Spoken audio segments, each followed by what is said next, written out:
I've been coming regularly to your Peace TV conferences for last so many years. My question is, I'm in a situation of two families, both are Muslim families. I know the boy, I know the girl, the families. I have been the media coordinator of those boy and girl, and they are going to get married. So can a non-Muslim be a witness of the agreeing family and the boy and girl to the nikah? Brother asked a very good question. That he has two friends, both are Muslims, one from the girl's side, one from the boy's side. He's the mediator, he knows both of them and he got them together. Can he be a witness to the marriage of? As they are telling me to be the witness. As they're telling me to be the witness. Can you be? You can be, under one condition only. Condition is applied. If you bear witness that there's no God but Allah and Prophet Muhammad is a messenger, you can even be a witness to the nikah. Thank you. Hope that answers the question. Thank you. Brother, this question is from a non-Muslim sister. She is present in the audience, but for security reasons, she will not like to come on the microphone. I'll be reading a question. If a non-Muslim girl wants to marry a Muslim boy, and the Muslim boy asks the girl to convert, not by force, but because he wishes her to accept the religion, is it wrong? Meaning, is it wrong on the part of the boy to ask to convert? Secondly, if a non-Muslim girl marries a Muslim boy without converting, but still follows the Islamic religion as it is supposed to be followed, is it wrong on the part of the girl to follow the religion but without converting? Her name is Khushbu. She's a teacher by profession. Sister asked the question, there's a non-Muslim to ask a question, that can a non-Muslim girl, if she wants to marry a Muslim boy and the Muslim boy requests her to accept Islam, is it right? And if a non-Muslim girl follows Islam without converting, is it acceptable? The Quran says in Surah Baqarah, chapter number 2, verse number 221, that do not marry unbelieving women until they believe. Do not marry a mushrika until they believe. Because it further says that it is preferable to marry a believing woman even if she is a bondwoman, even if she may be a servant, even if she may be ugly. It is far superior to marry a believing woman who's a bondwoman rather than an unbelieving woman, even if she attracts you. She may be the most beautiful woman, she may be a beauty queen, she may be the wealthiest woman, but a believing woman is far superior. So in terms of, is it right for a Muslim man to ask the non-Muslim woman to convert before marrying? It is not right, it is a must. Without she accepting Islam, he cannot marry her. Why? I'll tell you. For example, if I tell you that there is a car, one tire is of a cycle and the other is of a tractor, will the car run? No. All the tires should either be of a bicycle, you'll have a handcart at least, or of a tractor, you'll have a proper tractor. Because when you're leading a life, the views and philosophies, the major thing, the goal of Jannah should be same. Coming to your second question, that if a woman follows the teachings of Islam but does not convert, is it acceptable?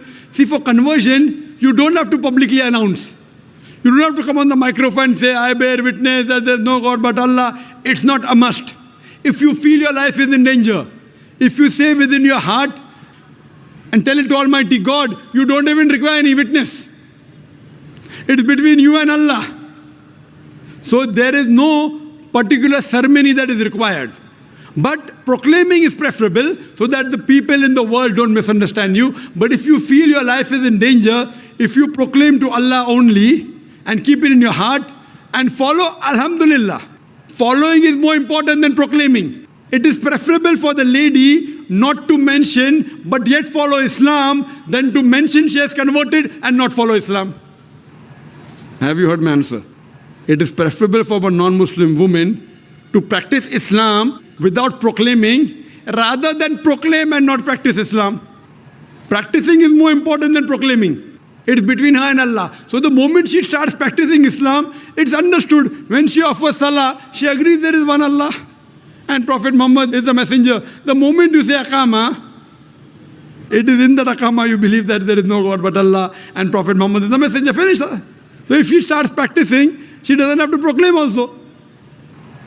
So if she wants to do the second, Practicing is more important than proclaiming. But if she wants to proclaim, it is fine, she can proclaim. Hope that answers the question. Yes, brother. Yeah. Hare Krishna. Here I came here first time. People are very eager to know about his life, woman and man.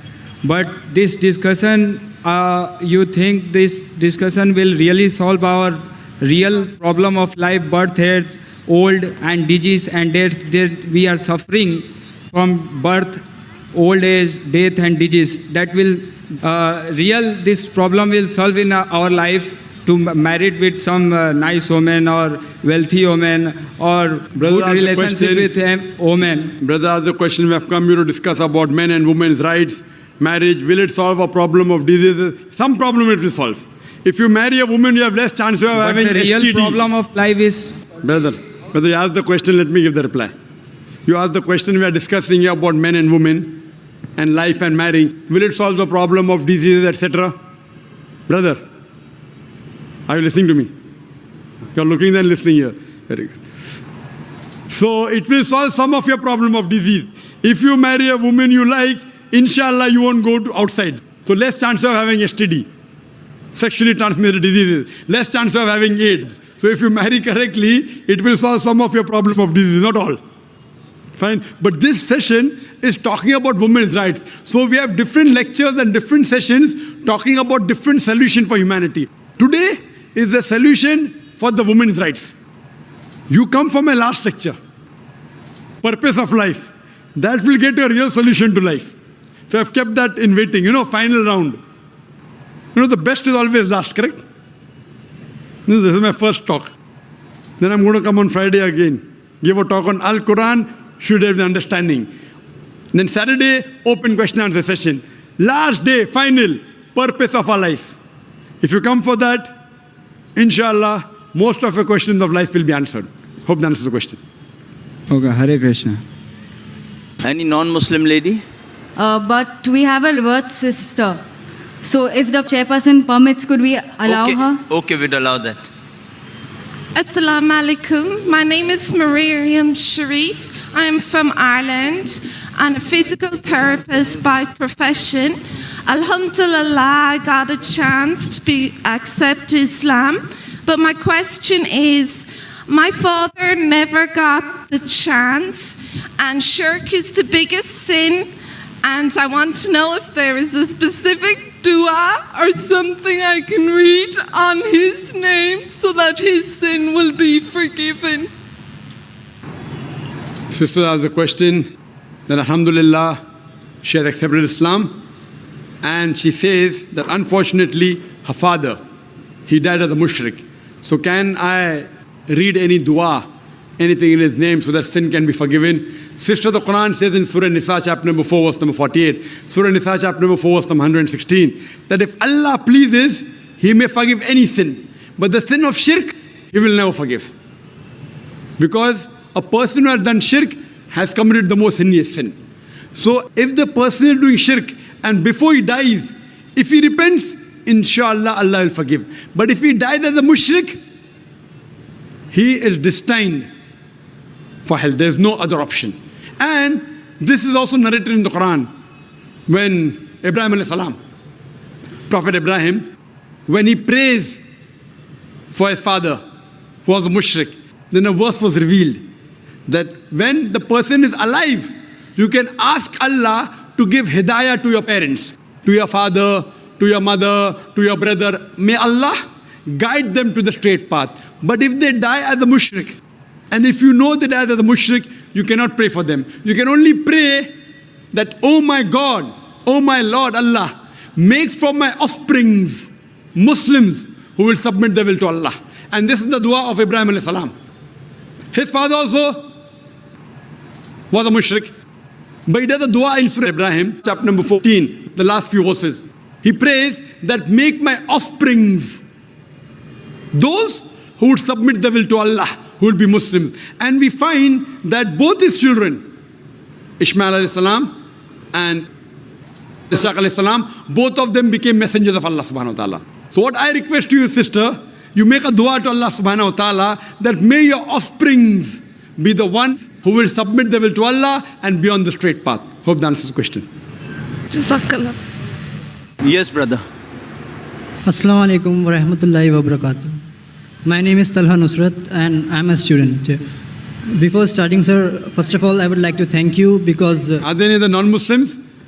Are there any other non-Muslim like to ask a question? They're most welcome to come on the microphone.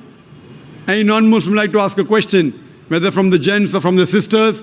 This is the opportunity. Any questions on the topic women's rights in Islam? Or any questions on Islam and comparative religion? This is the opportunity. Any non-Muslim like to ask a question? They're most welcome. If not, we allow the Muslims. But in between, if they feel they can come on the microphone and they can jump the queue. That's the prerogative. Yes, brother. Yeah. First of all, sir, I would like to thank you because I have become a better human being, and not only a better human being, but a better Muslim because of you. And undoubtedly, it is Allah who provides the heat, but for me, you were the source of that heat. And my question is that I have read in glorious Qur'an that in previous time, during the time of Prophet Muhammad sallallahu alaihi wasallam, men were allowed to keep female slaves, and they were allowed to have that intimate relationships with them without the nikah. And the offsprings were also considered to be legitimate. So, I mean, wasn't it any kind of degradation of the honor of the women? And were women allowed to do that, or this privilege was only confined to men? Brother asked a question that at the time of the Prophet, there were women who were slave women, and you were allowed to have sex with them even without marrying. So why was it allowed? What is the privilege? And is the vice versa permitted or not? There are many verses in the Quran which say that you can have sex with whom those are your wife and what your right hand possesses. Right hand possesses means they were the slaves, and at the time of the Prophet, the wars used to take place. And when wars used to take place, they were captives. When they were captives from both the sides, the men and the women, they became slaves.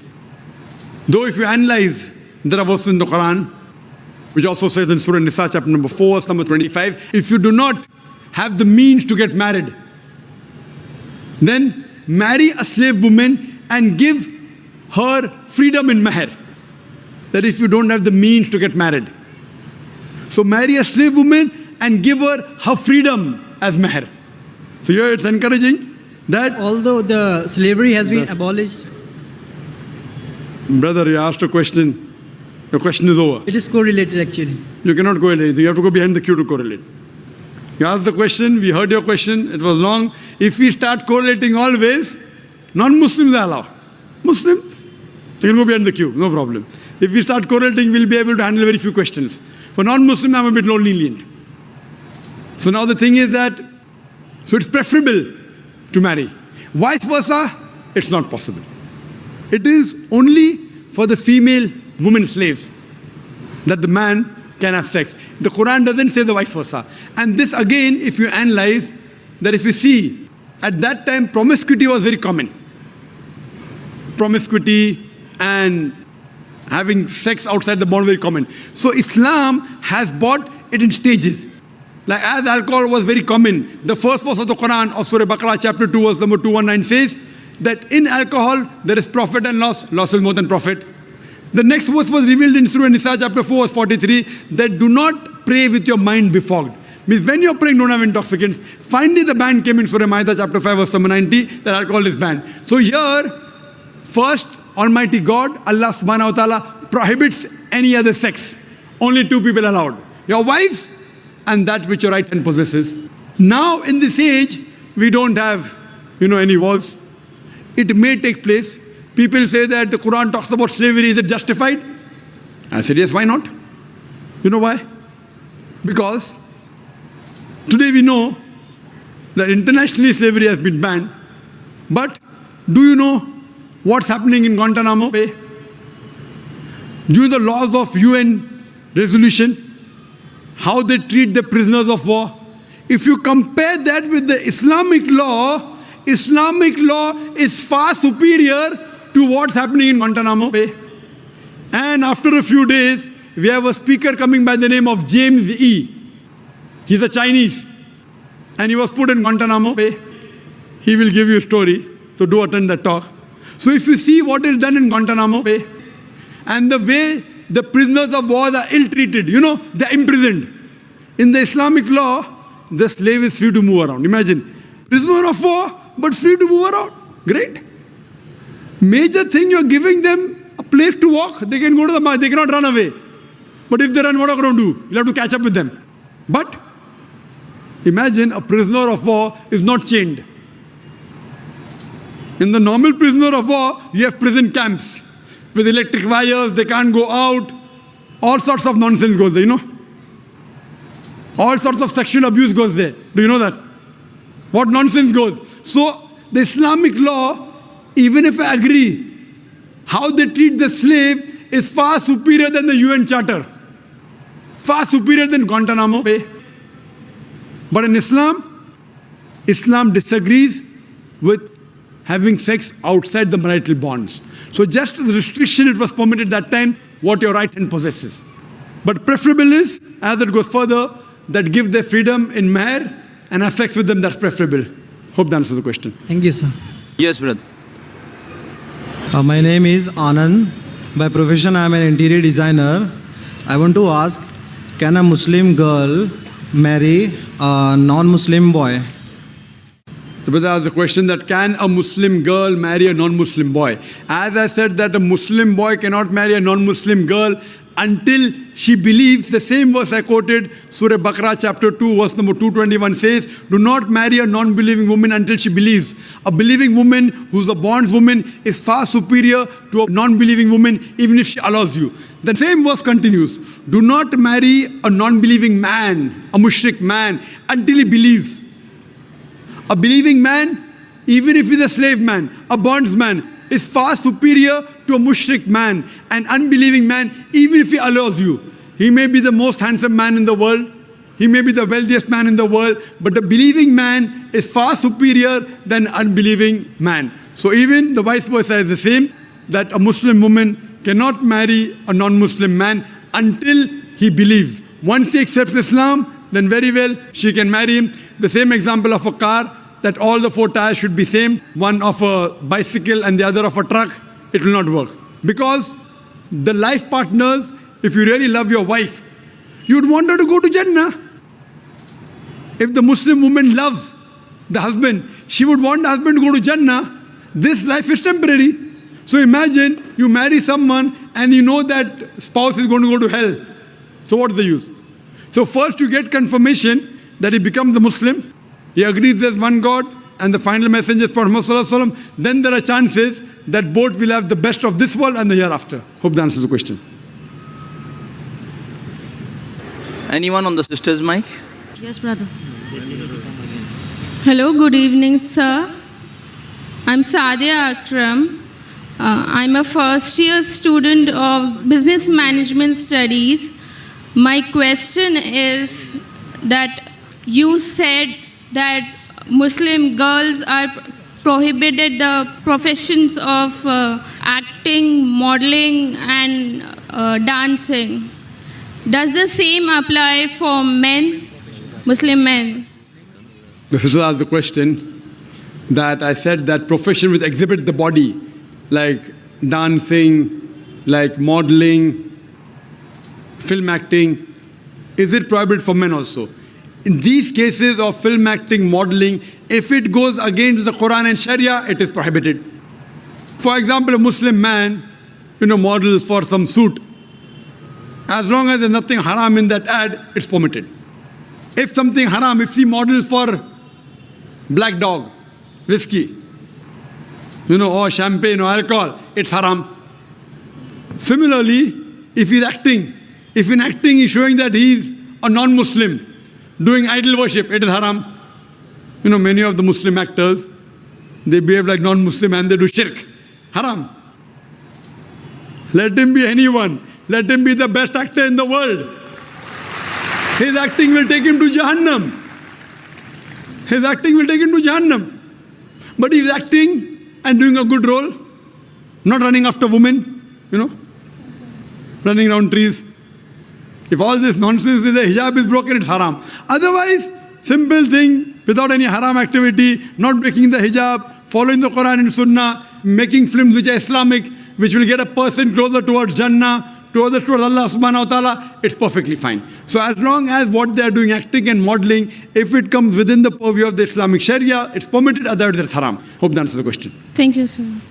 Yes, brother. Assalamu alaikum.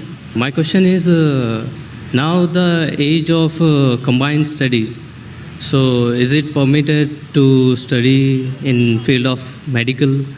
Because for women, so because most of 99% is we face non-mahram.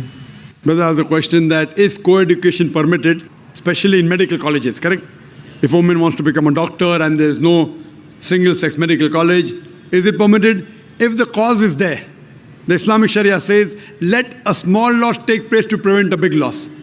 So now that lady, if she goes in a co-ed college of medicine and there's no single-sex college, it will be difficult for her to maintain a hijab, but she can.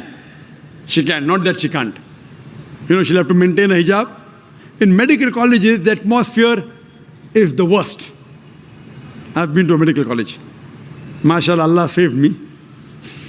Otherwise, medical college atmosphere is the worst in terms of breaking the hijab. Worst.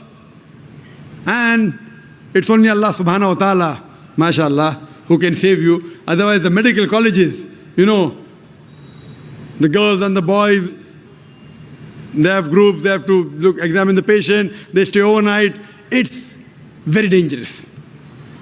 So if Allah is with you, inshallah can be on the straight path. So for a woman, if she goes to a medical college, she has to yet maintain a hijab.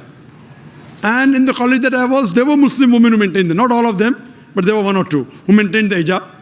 Maintain the hijab. See to it that if you have to, suppose if the patient is common and you have to take a common history with another gent, you have to take the common history of the patient, maybe the colleague is a gent, fine. When you talk, lower your gaze, not, oh, how are you? How is the movie? Did you see the movie? They're all common. Oh, let's go for a spin. Let's go for a drive on the bike. So all these things if you avoid and see to it that if you have to talk with your colleague, you can talk with lowering your gaze, though the people will not like it. So she has to maintain a hijab. It's very much possible. As for examining the patient of opposite sex, the Quran and the Sahih Hadith give permission. Why? Because you're treating the patient. So doctor can see the opposite sex if required. Best is same sex, same doctor. Best. But you don't have it everywhere. That's the reason we have initiated in our activities in the United Islamic Aid a new activity called as Free Medical Center. So we have started recently, which will inaugurate after this conference. Sheikh Salah Budair, the Imam of Masjid Nabwi, will be inaugurating our center in Mumrah on the 10th of November, inshallah, 2 days after the conference. The uniqueness of this center, it is on the lines of Quran and Sunnah. Means, lady doctor will examine lady patients. Gent doctor will examine gent patient. Is area 2,000 square feet. Separate waiting area for ladies, separate for gents. Children can go where they want, no problem if they are young. But lady doctor will check ladies and inshallah, we aim to have only MBBS doctors and MD, so that they're more professional. Everything air conditioned, but free. Good quality medicine. And inshallah, when I started this center, I'm a medical doctor, I intend to give better treatment in this free center than the own medical clinic that I have got. I've left my profession. My brother and my father, mashallah, they're doctors, and they're running a center which is good, but there we charge. That's the bread and butter. We charge money. But inshallah, in this free medical center, inshallah, we'll give better services, inshallah, than the own medical clinic that we have for our bread and butter, inshallah. Fully air conditioned, inshallah. Good waiting room. Hygienic, but free. Those who can't afford it, free. Anyone can come, even Muslims and non-Muslims can come. And in the waiting room, we won't have Stardust magazine, we won't have Filfare magazine, we'll have Islamic books. We'll have Islamic satellite channels. People have, you go to a high caliber doctor, Filmfare magazine, Stardust. So besides them getting cured by the diseases, inshallah, even the iman will get cured. Who is Shafi? It's Allah who cures. So what we believe, that if you want to do medicine, if there's no single-sex college, you can, but you have to maintain your hijab, become a doctor so that more hijab can be maintained. Once that lady doctor becomes, Muslimah becomes a doctor, she will allow many other women to follow the hijab. Hope that answers the question. Yes, We'll allow only 2 more questions, one on that mic and the last question from this mic. And we have only 5 minutes left for Dr. Zakir to answer those. Yes, brother. Assalamu alaikum. I am rewarded. My name is Abdullah Sheikh. Before it was a Shushan Kumar Mandal. I am from Panvel. But there is one question regarding Allahu Akbar, which I am always, I have read the Quran and I came to know that there is a Jannat, which I am trying to go Jannat directly. For that I have to follow the Hadith and Quran. But when I have read the Hadith and Quran, I came to know that I have to follow total Sunnat, which Sunnat has tried to put me down because of my mother. And my mother asked me to remove my beard, my cap, and all Sunnat. She wants me to be like an Indian guy. She says me, you have to pray Allah in your heart, not by Salah. And this always Hindu, always try to put me like this. You do what? What we say? Shall I have to do like this, or I have to leave the house, or I have to stay other? MashaAllah. Brother asked a very good question. Allah gave him hidayah. He became a Muslim. He realized that following Quran and Sunnah will give him Jannah. When he read the Hadith, he followed the Sunnah. He wore a cap, he covered his hair, he sported a beard. But his mother says, remove the beard, remove the cap. What should I do? The verses are quoted of Surah Luqman, chapter number 31, verse number 14, that we have enjoined on the human beings to be kind to the parents. In travel upon travel did the mother bore them, but in pain did she give birth. Immediately next verse says, Surah Luqman, chapter 31, verse number 15, but if your parents force you to worship somebody besides Allah, of which you have no knowledge, then do not obey them. Yet live with them with love and compassion. The same message repeated in Surah Ankabut, chapter number 29, verse number 8. We have enjoined on the human beings to be kind to the parents.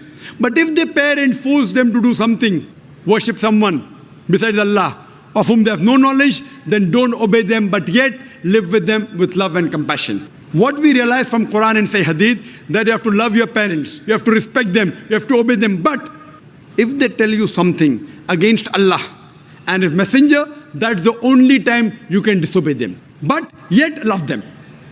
So if they tell you to remove the beard, you tell, my dear mother, our beloved Prophet said, it's mentioned in Sahih Bukhari, volume number 7, in the book of death, Hadith number 780, that do the opposite of what the pagans do, trim your mustaches and grow the beard. I am following my messenger. And that same messenger said, paradise lies beneath your feet. So if I remove the beard, even my paradise beneath your feet will go. Mother, I love you. Mother, I care for you. Mother, I respect you. That same Prophet said that the person that deserves the best love and compassion is your mother. After that, do your mother. After that, do your mother. So if I stop obeying him, I will have to stop respecting you also. Mother, I love you. I respect you. I obey you. As long as you don't go against the person who's taking you to Jannah. That's the Prophet. So depending how you speak, what you do, if you were not obedient to your mother before accepting Islam, maybe she told you, okay, wear a blue color shirt. Mother, I don't like blue color. Moment you became a Muslim, mother, I will wear a blue color. What happened to my son? Before he became a Muslim, he used to disobey me. Now he's obeying me. So whatever your mother told you before you became a Muslim, which you never used to follow, the moment you become a Muslim, start following as long as it doesn't go against Allah and His Rasul. You should find a change. Start loving her more. You have to respect her. Suppose she goes to the temple, doing shirk is haram. But the moment she comes out of the temple, it becomes your duty that you take her back home. Because you love her, because you respect her. Even though she is a non-Muslim, yet your paradise lies beneath the feet of your mother. Your mother may not be in paradise, but your paradise yet lies beneath the feet of your mother. Love her, respect her, obey her, until she does not go against Prophet and Rasul. See, there should be a change in your life, and she will respect you. She will also accept your religion. She will even accept the sayings of Prophet Muhammad. Hope that answers the question. Wa akhiru da'wana alhamdulillahi rabbil alamin. Sir, but there is one problem is that after she has converted into Islam, she accepted my Allah, but he is taking in the back of Allah, she is saying to me, you don't follow what the Huzur Sallallahu Alaihi Wasallam is giving you, the whole structures of the Islam, she is trying to stop. What shall I do? I should leave the house, or I should stay away from my mother? Because you told me that in the feet of mother there is a Jannat. Time is running short. The time is running short. You have to follow, yet love her with compassion, because tell her that the Quran says Atiullah wa Atiur Rasul in Surah Nisa chapter number 4 verse number 59. So Quran says follow the messenger, therefore I am following the messenger, not because somebody else is saying. So to follow the Quran, I have to follow the hadith. You love her, respect her. If she kicks you out of the house, stay out of the house, yet love her. Thank you, sir. Thank you. Jazakallah khair, brother. We thank all our audience who has so patiently and consistently been coming here and stayed so long. Inshallah, we hope to see you tomorrow morning for our other programs in the forthcoming days. Assalamu alaikum wa rahmatullahi wa barakatuh.